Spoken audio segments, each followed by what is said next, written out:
अस्सलाम वालेकुम viewers, welcome to next in. Hope तव्हां सभु ठीकु हूंदा। अॼु जो टॉपिक कयो आहे some famous personalities of renaissance. Means renaissance जे दौरान कुझु उहे शख़्सियतूं जिन्हनि रेनेसेंस में हिकु सुठो किरदारु अदा कयो आहे, उन जे हवाले सां आहे। टॉपिक जी तरफ़ हलण खां पहिरियों मां तव्हांखे गुज़ारिश कंदमि, अगरि तव्हां हिन चैनल ते नवां आयो ऐं अञा ताईं चैनल खे सब्सक्राइब न कयो त जल्दी सां सब्सक्राइब कयो, बेल आइकन खे प्रेस कयो त जीअं मुंहिंजी हर वीडियो जी अपडेट तव्हांखे आसानी सां मिली सघे। हाणे अचो था पंहिंजे टॉपिक जी तरफ़। Here are some important personalities of renaissance who's work is still studying today. माना रेनेसेंस जे दौरान जेके शख़्सियतूं हुयूं जंहिं कुझु किरदारु अदा कयो रेनेसेंस जे दौरान, त उन्हनि जी स्टडी हींअर पढ़े वञे थो त उन जे अबाउट जेको आहे असां हींअर पढ़ंदासीं। हाणे फस्ट में असांजो जेको मेन पर्सनैलिटी आहे 103 VIP लियोनार्डो दा विंची, 1452 खां 1519 ताईं। रोल छा आहे जो पॉलीमेथ आहे।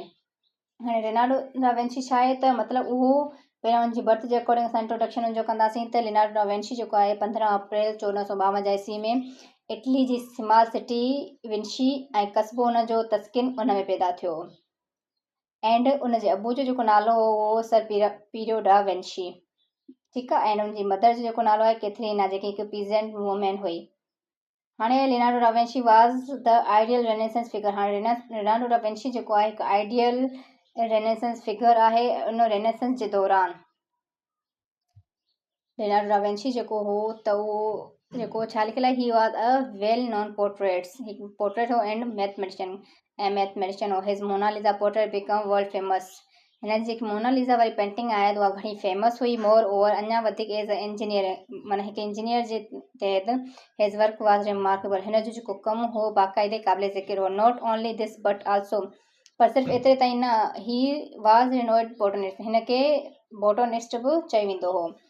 त लियोनार्डो दा विंची जेको हो त उनजे बारे थोरो मां अलॻि सां फैक्ट्स ॿुधाईंदमि। त बचपन खां ई हुनखे आर्ट जो, साइंस जो ऐं नेचर जे अबाउट ॾाढो माना दिलचस्पी हूंदी हुई।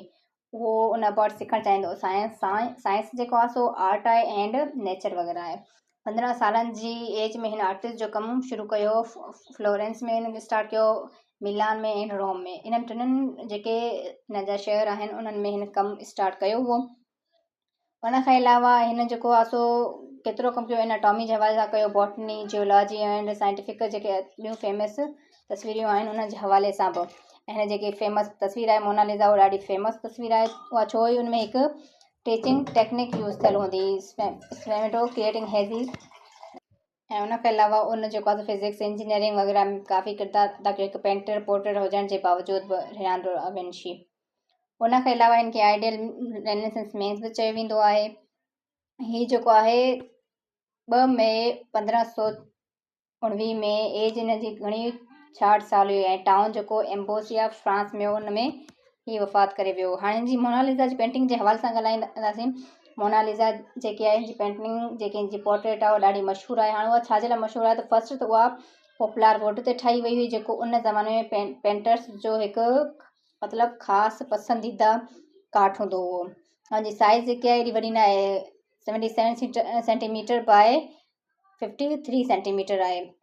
हुन में जेके कलर्स लॻल आहिनि ब्राउन, येलोइश, येलो, अहिड़े टाइप्स जा कलर्स लॻल आहिनि। ऐं जो ॿियो रीज़न आहे त हुनमें हिकु वार्निश लेयर लॻाई वई त ताकी उहा जेकी काठ ते ठहियल जेकी पेंटिंग आहे उहा मॉइस्चराइज़र खां बची सघे।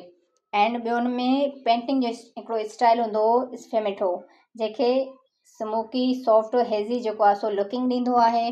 उन खां अलावा मोनालिसा जी पेंटिंग जे पोयां आर्नोवेली जो जेकी आर्नोवेली आहे उहा बि पेंट थियल आहे, ॾेखारियल आहे। ऐं उनजी ख़ासि करे मिस्टीरियस जेकी उनजी स्माइल आहे, मिस्टीरियस स्माइल जे लाइ उनजी स्माइल खे सही करण जे लाइ लियोनार्डो दा विंची काफ़ी ॾींहं, काफ़ी रातुनि ताईं हॉस्पिटल में गुज़ारियो। इन जे करे त उन जेके मर्डर्स वारी बॉडी हुआ, जेके मुअल जेके जिस्म हुआ, त उन्हनि में सर्च पे कयईं त हीअ जेके असांजी स्माइल हूंदी आहे कहिड़े तरीक़े सां ठहंदी आहे। इन मिस्टीरियस स्माइल में असांखे मोनालिसा जे चपनि खे ॾिसंदासीं त असांखे ईअं फील थींदो त उहा बिल्कुलु मुस्कुराए नथी या ईअं नॉर्मल मूड में बीठी आहे।